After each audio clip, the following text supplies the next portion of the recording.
Hello, Victoria here with Lead from Home, a great resource for anyone that's looking to increase their visibility and access to their online consumer in the online ESL teaching platform or in the online teaching platform. We use many of the same tools that teachers in the brick and mortar classroom may use, and some theories and approaches that align with many different occupations, such as positions in leadership. Today's video is about communicating in the online space and engaging. We're talking about re-engaging a learner that may have paused in their learning journey or maybe presenting with just disinterest in learning. This can happen with early learners or even advanced learners that have really gained tempo and just maybe stop for some reason or another. We're not going to go into behavioral trends, maybe situational or environmental issues. For example, if something happened prior to their lesson and they're just really upset, we won't go into addressing those, though we can in later videos. But for this particular video, we're going to speak to possible learning challenges that we might see in the classroom. Okay. So some of the things that we may be seeing are maybe temper tantrums, crying in early learners, maybe saying I don't feel well, or just rolling their eyes, a position of boredom. Now, how do we combat those things? If they say I don't want to do it at the very beginning of the lesson, no. Maybe you have a learner that says that. I have not come to that yet. I'm going to knock on wood because I know that it can be a challenge. But if we are armed with the tools to kind of counter those behaviors, then it might not be as stressful for us or the learner in these situations. What are some things that we can do to help create an environment of positivity and a place for the learner to enjoy the lesson? What can we do? So one of the things that we can do is just make it fun. If you're having fun, then the student may think it's okay to have fun. How do we make an activity fun? Language learning can sometimes be a little tedious, but we can change it. We can include the learner in the sentence frames. Say, for example, the sentence says, Dana is not a nice friend. Okay, we can say, Teacher Victoria is not a nice friend, and add, because she ate all of said student's ice cream. Make exaggerations. Maybe you have realia, or maybe you have something like this, a cupcake. I ate all of the student's name, her cupcake. I ate so many cupcakes. I am now very big. So just know that we can build on sentences. We can discuss that in the feedback, and definitely just put the sentence frame or something just beyond the learner's current level. And I say just beyond. As a teacher, you can gauge where that is so that they can learn. Learning is a challenge. Learning is a process. We should be just gently pushing them a little bit further in every lesson so that they feel like they're doing something other than rote memorization. The next thing that we can do is break things down, break the information down into chunks. I do this very often with learners that are just transitioning from a lower level to an upper level. This is really good because it builds confidence. It shows them that we don't have to learn the whole concept all at one time. We can break down the ideas into things that they already know. For example, if the student is experiencing challenges with pronunciation or verb conjugation, we can isolate the verb and maybe a plural noun, however you feel it's important to target whatever the challenge is that your learner is experiencing. So I would start with, he says, and I'd point to my fingers so I can count them. And I love to show celebration and progress to my learners by being visual again and starting out with my two fingers. He says, and whatever this target sentence is, or he eats lunch. Okay, he eats lunch. right? But then we build upon it because we're getting to the full sentence. I just creating these up as we go. He eats lunch with dad. Oh, wow! 5 words. He eats lunch with dad. Now, my early learners or my younger learners, they love this excitement over the extra sentence or the extra word in the sentence. So then they start to learn their descriptive words, like some of the colors. And I love to put those in there because they know the colors, and pulling from previously learned knowledge is also a confidence booster and a great tip for engaging learners along the way. They love to add and to participate. What's your favorite color? Blue. What color don't you like? Yellow. Of course, yellow is a beautiful color, but maybe they say yellow. Then we can put that in there and make an exaggerated sentence for it so that they know. And then, of course, use the TPR and the facial expressions. Yes. The next thing that we can do is take a break.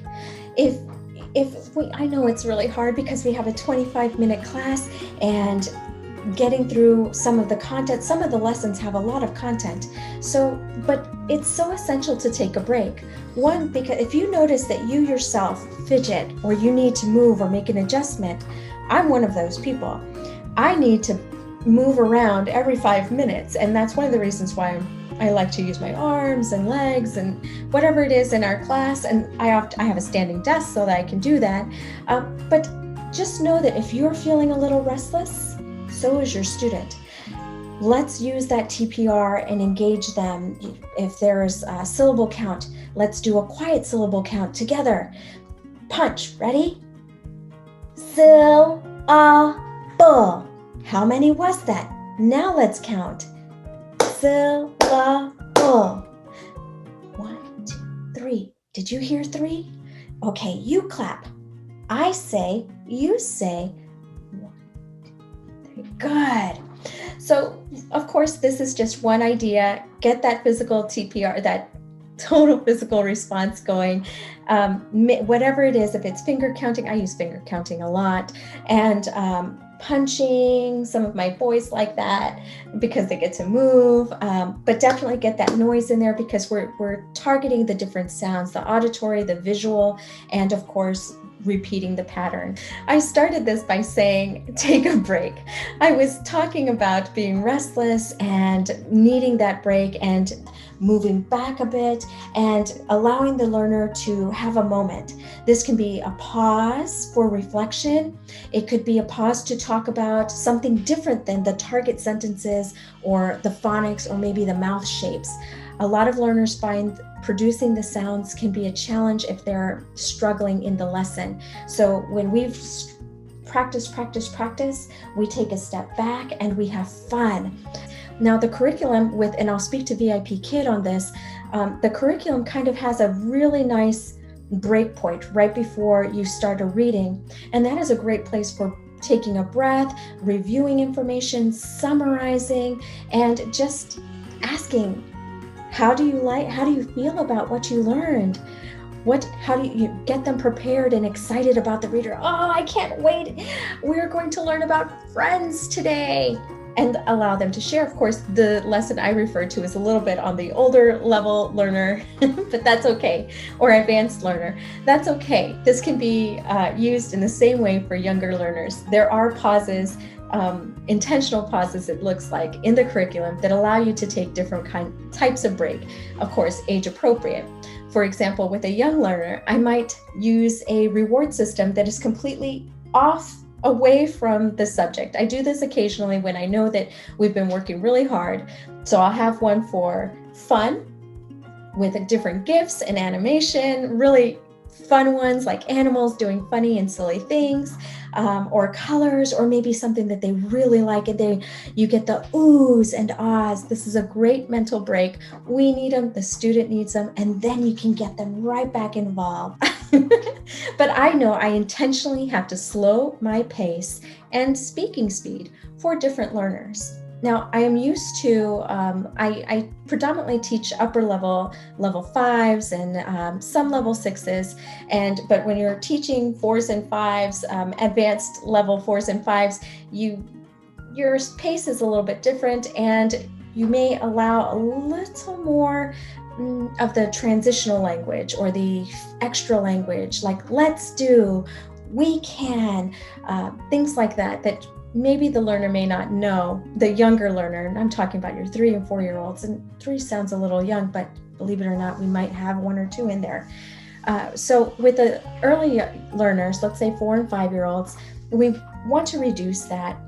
And what do we want to do with those learners? We definitely want to slow our speaking speed.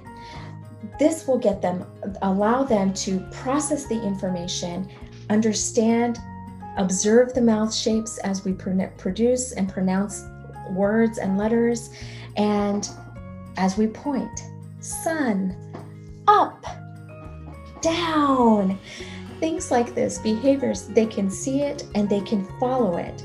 If we're speaking too fast, they may lose interest or not understand. And the point of our lessons is for them to gain information and knowledge, and of course, confidence in what they're learning. We may not get a verbal response in our early learners, and that's okay. And when I speak of early learners, it doesn't necessarily mean age. It can be new to language learning. So our early learners may be quiet because they're processing and absorbing the information. Consider them or think about them as a sponge, soaking up information. This is the stuff that they are internalizing and processing. What we want them to essentially do in the end is to be able to process the information, produce the sounds, produce the sentence structures, and whatever target objective that you have for the lesson. Okay, now the next few things are something that I've already mentioned previously, and that is to validate or affirm their reactions. You can do that by nodding, yes, saying yes, using your TPR, thumbs up, or I don't know, smiling, yes, or maybe pointing to something to help guide them. And that's another form of praise and guidance. This is an indirect, it is direct praise. All right, so those are just a few things to help with learner engagement when this is a natural part of the process for students or learners to pull back when maybe the information is too much, too challenging, maybe they have other things on their mind and they're distracted. That's okay. All of the reasons why we may disconnect from a project are the same reasons that our learners are. Our job is just to facilitate language learning in the best way we can using the tools that we have available to us. Ourselves, our creativity, and our genuine passion for allowing them to just join us. All right.